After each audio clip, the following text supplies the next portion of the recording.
scientists. At least 15 key sections of the science chapter had been deleted.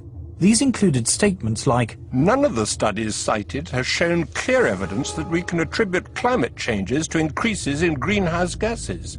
No study to date has positively attributed all or part of the observed climate changes to man-made causes."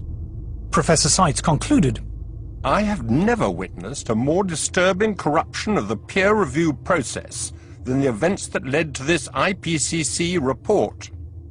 In its reply, the IPCC did not deny making these deletions, but it said there was no dishonesty or bias in the report and that uncertainties about the cause of global warming had been included. The changes had been made, it said, in response to comments from governments, individual scientists and non-governmental organizations. When I resigned from the IPCC, I thought that was the end of it. But when I saw the final draft, my name was still there, so I asked for it to be removed. Well, they told me that I had contributed, so it would remain there. So I said, no, I haven't contributed because they haven't listened to anything I've said. So in the end, it was quite a battle. But finally, I threatened legal action against them, and they removed my name. And I think this happens a great deal. Those people who are specialists but don't agree with the polemic and resign, and there have been a number that I know of, they are simply put on the author list and become part of this 2,500 of the world's top scientists. Research relating to man-made global warming is now one of the best-funded areas of science. The US government alone spends more than $4 billion a year. According to NASA climatologist Roy Spencer, scientists who speak out against man-made global warming have a lot to lose. It's generally harder to get research proposals funded because of the stands that we've taken publicly. And you'll find very few of us that are willing to take a public stand because it does cut into their research funding.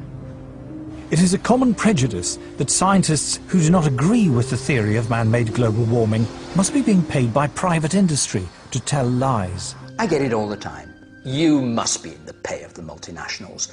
Sadly, like most of the scientists you'll talk to, I haven't seen a penny from the multinationals. I'm always accused of being paid by the oil and gas companies. I've never received a nickel from the oil and gas companies.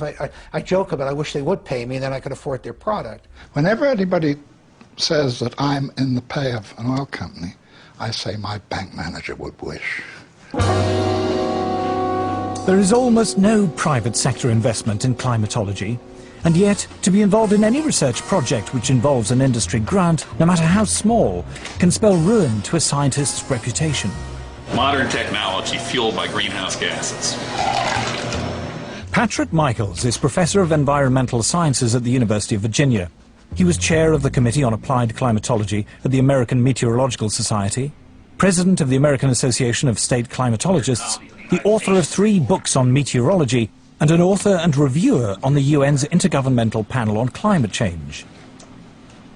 But when he conducted research which was part funded by the coal industry, he found himself among those under attack from climate campaigners.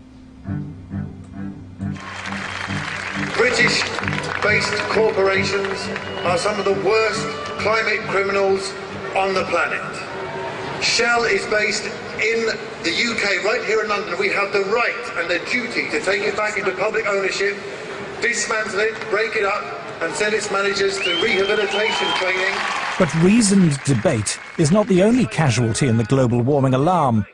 As international public policy bears down on industrial emissions of carbon dioxide, the developing world is coming under intense pressure not to develop.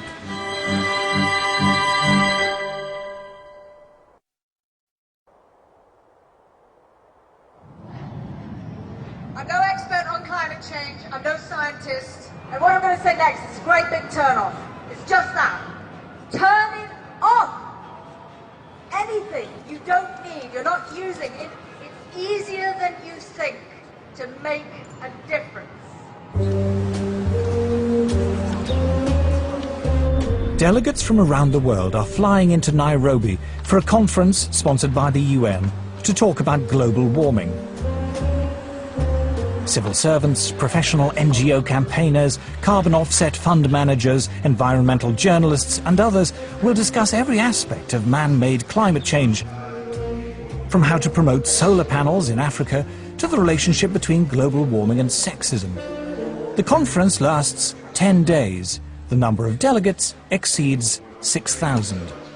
The billions of dollars invested in climate science means there is a huge constituency of people dependent upon those dollars. And they will want to see that carry forward. It happens in any bureaucracy. Where I live, we have a local council global warming officer. There's a huge tail out there of people who have, in one way or another, been recruited to join this particular bandwagon. Anybody who stands up and says, hey, wait a minute, let's look at this coolly and rationally and carefully and see actually how much merit, how much this stands up, they will be ostracized. Scientists, accustomed to the relative civility and obscurity of academic life, suddenly find themselves publicly attacked if they dare to challenge the theory of man-made global warming, vilified by campaign groups and even within their own universities. It's the old English saying, if you stand up in the coconut shy, they're going to throw at you.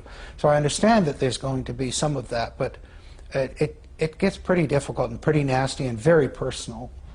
And there have been, you know, death threats and all sorts of things. And so I'm not doing it for my health. These days, if you are skeptical about the litany around climate change, you're suddenly like as if you're a Holocaust denier. The environmental movement, really, it is a political activist movement. And they have become hugely influential at a global level. And every politician is aware of that today.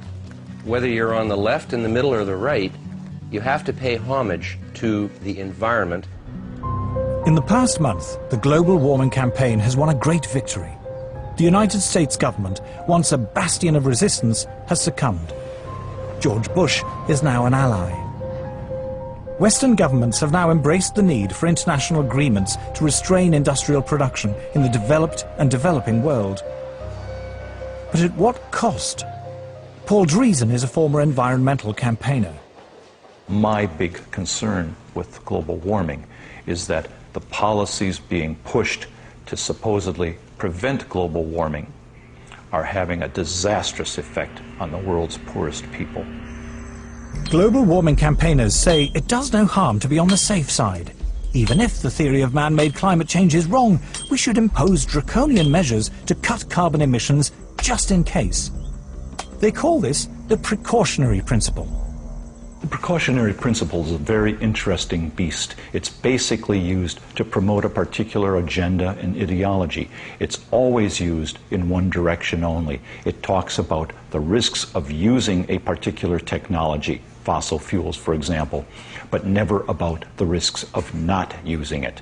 It never talks about the benefits of having that technology. Anne Muagela is about to cook a meal for her children.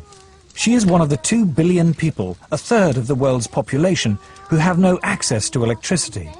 Instead, they must burn wood or dried animal dung in their homes. The indoor smoke this creates is the deadliest form of pollution in the world. According to the World Health Organization, 4 million children under the age of 5 die each year from respiratory diseases caused by indoor smoke, and many millions of women die early from cancer and lung disease for the same reason. If you were to ask a rural person to define development, they'll tell you, yes, I know I've moved to the next level when I have electricity. Actually, not having electricity creates such a long chain of problems, because the first thing you will miss is the light. So you get that they have to go to sleep earlier, because there's no light. There's no reason to stay awake. I mean, you can't talk to each other in darkness. No refrigeration or modern packaging means that food cannot be kept. A fire in the hut is too smoky and consumes too much wood to be used as heating. There is no hot water. We in the West cannot begin to imagine how hard life is without electricity. The life expectancy of people who live like this is terrifyingly short, their existence impoverished in every way.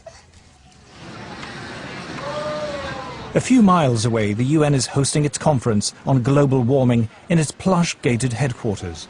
The gift shop is selling souvenirs of peasant tribal life, while delegates discuss how to promote what are described as sustainable forms of electrical generation.